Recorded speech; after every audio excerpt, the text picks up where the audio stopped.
prank call to my male friends. ಈಗ ಸುಬ್ಬಲಕ್ಷ್ಮಿ ಅವ್ರ ಮೊಮ್ಮಗ ತಾನೆ. ಅಲ್ಲ, ನೀವ್ ಯಾರು ಗೊತ್ತಾಗ್ಲಿಲ್ಲ. ಅವ್ರ ನಂಬರ್ ಕೊಟ್ರು.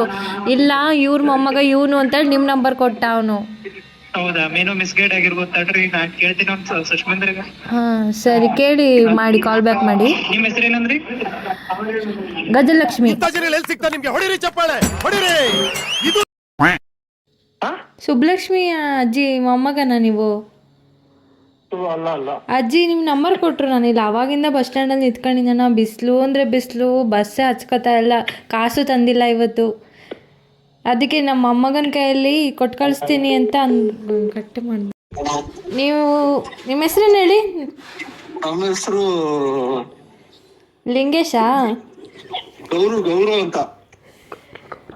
ನಮ್ಮ ಅಜ್ಜಿ ಬೇರೆ ಯಾವುದೋ ನೇಮ್ ಹೇಳ್ತಾ ಇತ್ತಲ್ಲ. ನಿಮ್ದು ಯಾವ ಊರು ಹೇಳಿ? ನಮ್ದ ದುಬೈ ಪಕ್ಕದಲ್ಲೇ ಬಂಕಾಪುರ ತಾನೇ? ಬಂಕಾಪುರ. ಬಂಕಾಪುರ. ಮಕ್ಳು ಕೊಡ್ರಿ ತಾನೇ ನೀವು ಬಂಕಾಪುರದಲ್ಲಿ? ದೊಡ್ಡ ಕಳ್ಳದ ಮಕ್ಳು ನಾವು. ಒಂದು ನಿಮಿಷ ಹೇಳೋದ್ ಕೇಳಿ. ಎಷ್ಟು ನಿಮ್ದು ಮೊಬೈಲ್ ಯಾವ್ದು? ಆಂಡ್ರಾಯ್ಡ್ ಅಲ್ಲ ಈಗ? ಆರೆಂಜ್. ಆರೆಂಜಾ? ಬೇಸಿಕ್ ಸೆಟ್ ಅಂತ ಕೇಳಿದ. Android basic set. ಆರೆಂಜ್ ಅಣ್ಣ, ಆಪಲ್ ಕೇಳಿಲ್ವಾ? ಅದೇ ತರ ಆರೆಂಜ್ ಅಂತ ನೀವು. ಆರೆಂಜ್ ಪಕ್ಕದಲ್ಲಿ ಏನಿದಾಳ?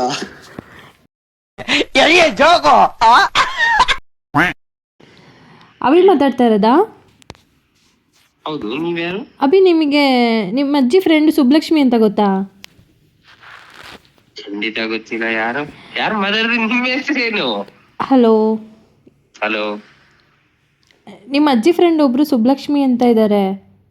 ಓಕೆ. ಅವ್ರ ಮೊಮ್ಮಗಳು ಮಾತಾಡ್ತಾ ಇರೋದು. ನಮ್ಮ ಅಜ್ಜಿ ಆಧಾರ್ ಕಾರ್ಡ್ ಬಿಟ್ಟು ಬಂದಾರೆ, ಅದಕ್ಕೆ ನಿಮ್ಮ ಅಜ್ಜಿಗೆ ಫೋನ್ ಮಾಡಿದ್ರು ನನಗೆ ಇವಾಗ ಹೆಲ್ಪ್ ಬೇಕು ಅಂತ. ಅದಕ್ಕೆ ನಿಮ್ಮ ಅಜ್ಜಿ ನಮ್ಮ ಮೊಮ್ಮಗನ ಕಳಿಸ್ತೀನಿ ಅಂತ ಹೇಳಿದ್ದಾರೆ. ನಂಗೆ ಆಧಾರ್ ಕಾರ್ಡ್ ಬೇಕಿತ್ತು, ಪಟ ತಂದ್ಕೊಡ್ತೀನಪ್ಪ? ಏನೋ ಗೊತ್ತಿಲ್ಲ, ನೋಡ್ಬೇಕು. ಯಾರ ಅಜ್ಜಿ ಏನು ಅಂತ ನನ್ಗೆ ಏನೋ ಅರ್ಥ ಆಗ್ತಾ ಇಲ್ಲ. ಒಂದ್ ನಿಮಿಷ ನನ್ನ ಅಮ್ಮಂಗೆ ಫೋನ್ ಮಾಡಿ ಕೇಳ್ತೀನಿ. ನಿಮ್ಮ ಅಮ್ಮಂಗೆ ಫೋನ್ ಮಾಡಿ ಕೇಳಿದ್ರಾ? ಏನಂತ? ಆಧಾರ್ ಕಾರ್ಡ್ ತರ ಕೇಳಿದ್ನಲ್ಲಪ್ಪ. ನೀವ್ ಯಾರ್ರೀ? ಸುಬ್ಬಿ ಅಜ್ಜಿ ಗೊತ್ತಿಲ್ಲ ನಿಂಗೆ? ದೇವ್ರನೇ ಗೊತ್ತಿಲ್ಲ. ಶರತ್ ಕೇಳು. ನನ್ನ ನಂಬರ್ ಯಾರು ಕೊಟ್ಟಿದ್? ಶರತ್ ಅಜ್ಜಿ ಕೊಟ್ಟಿದ್ದು. ಶರತ್ ಅವರ ಅಜ್ಜಿ ಕೊಟ್ಟಿದ್ದ? ಹೌದು, ಶರತ್ ಅಜ್ಜಿ ಕೊಟ್ಟಿದ್ದಂತೆ ನಿಮ್ಮ ನಂಬರು. ಹೇಳಪ್ಪ ಶಿವ, ಏನ್ ಬೇಕು ಹೇಳು. ಶಿವ, ಆಧಾರ್ ಕಾರ್ಡ್ ತಂದ್ಕೊಡಪ್ಪ. ಬೈ.